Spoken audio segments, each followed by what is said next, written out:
Pramuka.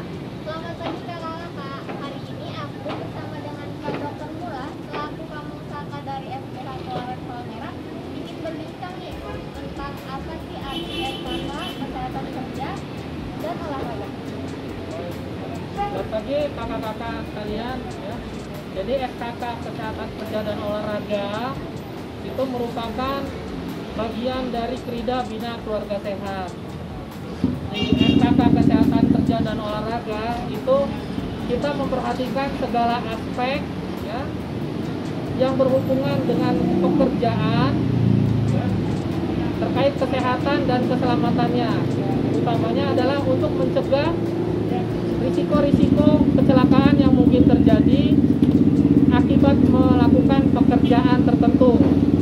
Begitu juga dalam kegiatan olahraga. Dalam setiap kegiatan olahraga pun ada risiko yang kita minimalisir ya, supaya kegiatan olahraganya bisa menyehatkan badan, aman dan selamat. Baik Pak, terima kasih atas penjelasannya Pak. Apa sih Pak contoh-contoh nyatanya? Baik, salah satu implementasi nyata di lingkungan kerja puskesmas ya adalah dengan menerapkan area-area ya dengan warna-warna khusus. Kalau kita lihat di sini belum, ini untuk panduan bagi warga atau pasien yang berkebutuhan khusus, khususnya yang tunanetra, juga panduan. Lalu kalau Kak Ita bisa lihat di sini ada blok yang diwarnai cat merah dan cat putih. Nah, ini untuk menandakan area zona merah dan zona kuning. Seperti apa sih? Kan seperti yang kita ketahui, kalau di puskesmas ada melayani pasien-pasien yang diduga dan juga sudah COVID-19 ya. Jadi untuk pelaksanaan swab PCR diarahkan ke tenda khusus.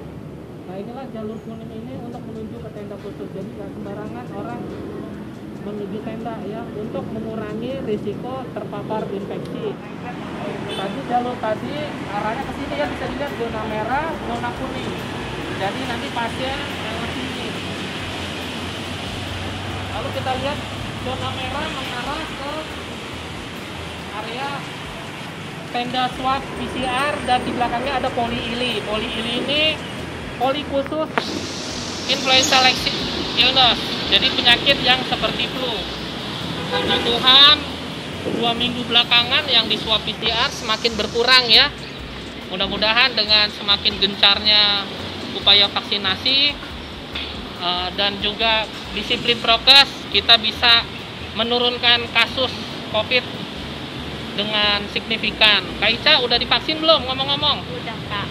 Ya, nah kita bisa lihat petugas yang melayani juga menggunakan APD ya, khusus untuk di poli swab PCR. Sana ada poli ili untuk pasien dengan keluhan batuk, demam, pilek, radang tenggorokan ya. Gejala-gejala yang mirip influenza diarahkan ke poli ili. Nah, di sini poli ilinya kebetulan yang bertugas adalah Kak Dr. Neno. Selamat pagi Kak Neno. Gimana pasien kita, rame Kak? Alhamdulillah kondisi sampai lumayan tadi Kak. Tapi nggak terlalu ngantri ya seperti sebelum-sebelumnya ya. Ya, sudah bertobat Oke. Kak. Ya, selamat bertugas kembali Kak Neno. Terima kasih Kak. Untuk pasien poli ini pelayanannya juga di tempat yang sama untuk pengambilan obat. Nah, di sini ada tenda khusus. Nah, di situ ada apoteker kita Ibu Nunik. Halo Kak Nunik. Ya, jadi pengambilan obat tidak digabung dengan pasien umum lainnya. Ini juga suatu bentuk penerapan keselamatan kerja di puskesmas ya. Baik untuk petugas maupun untuk pengunjung lainnya supaya tidak terpapar.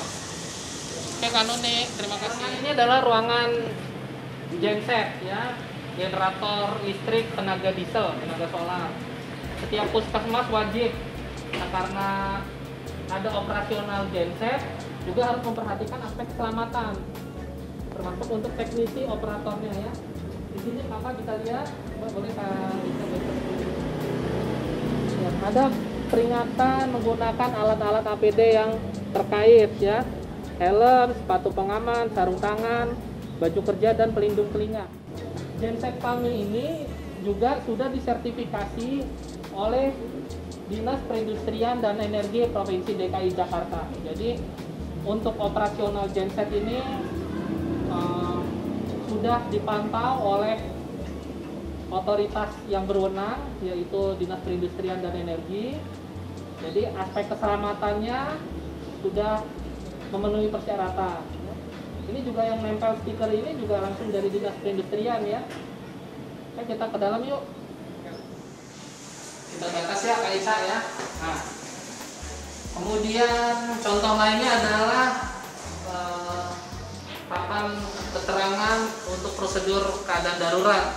Ya, bila terjadi gempa bumi, terjadi kebakaran, ada langkah-langkahnya. Kemudian kita kasih papan merah ini untuk pengunjung tahu ya, pengunjung dan pegawai tahu siapa yang harus kita prioritaskan ya. Ibu hamil, anak-anak menggunakan alat bantu, lansia dan menggunakan kursi roda. Lalu di sini juga ada denah ya, untuk menerangkan posisi kita di mana sehingga kalau saat evakuasi akan lebih cepat ya, kita lebih tahu.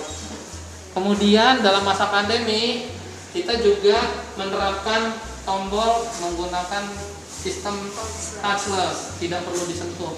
Yuk kita ke dalam nih. Baik Kak Ica, sesuai aturan pencegahan COVID, silakan berdiri sesuai arahnya. Kemudian di sini ada tombolnya juga menggunakan touchless ya. Kita menuju lantai 3. Kapasitas sebenarnya mampu beban 13 orang atau sekitar 900 kg, tetapi selama masa pandemi dikurangi menjadi 6 orang saja. Kemudian ada tombol emergency intercom ke pos satpam. Jadi kalau mengalami gangguan lift macet, kita bisa menghubungi satpam. Nah, kemudian Kak Ica bisa lihat ya, di sini ada beberapa peraga, papan petunjuk lift ya, menuju tangga darurat dan jalur evakuasi. Dan tadi di bawah saya sudah sebutkan kalau ada kegawat daruratan gempa bumi atau kebakaran, maka pegawai ya, kalau untuk lantai 3 ini kan memang khusus area pegawai ya. Kalau di lantai 2 ada pengunjung, pegawai atau pengunjung tahu jalur evakuasinya kemana. Bisa dilihat itu ada pintu menuju tangga darurat ya. Kak, ini ada helm, ada 4 warna. Fungsinya apa sih Kak? Oke. Apakah ada tugasnya masing-masing? Ya, pertanyaannya bagus sekali ya, berarti Kak Isa memperhatikan. Helm-helm ini akan dikenakan oleh penanggung jawab ya, bila terjadi kegawat daruratan. Nah, di sini ada jadwalnya ya, jadwal tim bencana kebakaran. Ya. Setiap hari ada 2 shift ya, pagi dan malam. Untuk hari ini pemadam api bisa dilihat nama-namanya. Helm merah, helm kuning untuk evakuasi pasien, helm putih untuk pengamanan dokumen. Tetapi karena tinta putih kalau ini nggak kelihatan ya, ditulis pakai tinta abu-abu ya. Kemudian pengamanan aset menggunakan helm biru. Jadi nanti kalau ada kegawat daruratan, pegawai atau pengunjung mengikuti arahan dari petugas yang menggunakan helm tersebut. Lalu di sini juga ada APAS, alat pemadam api ringan ya, digunakan bila terjadi kebakaran. Termasuk di sini ada petunjuk ya. Kalau kita lihat petunjuknya cukup besar sehingga dari jarak beberapa meter terlihat ya, di mana posisinya ada alat pemadam api ringan ini. Dan di depannya juga ada tombol alarm ya, untuk mengaktifkan alarm kita tekan ini, kacanya nanti pecah, lalu kita bisa tekan tombol. Untuk alat pemadam api ini Kak, ada pengecekan nggak sih Kak? Oke, pertanyaannya bagus sekali ya. Jadi tabung pemadam ini harus dipantau ya, diisi ulang setiap 2 tahun. Nah, di sini bisa dilihat ada keterangannya expired 2023. Jadi tabung ini boleh digunakan atau disiagakan sampai dengan tahun 2023. Kebetulan baru kami isi sekitar 2 bulan lalu kalau nggak salah ya. Jadi dari 2021 berlaku 2 tahun ke depan sampai 2023. Kalau sudah digunakan, sudah kosong isinya, walaupun hanya dipakai sedikit, tetap harus dihabiskan, diisi ulang. Kalau tidak digunakan sama sekali, nanti di tahun 2023 harus diisi ulang kembali. Jadi untuk memastikan tekanan gas di dalamnya bisa berfungsi optimal.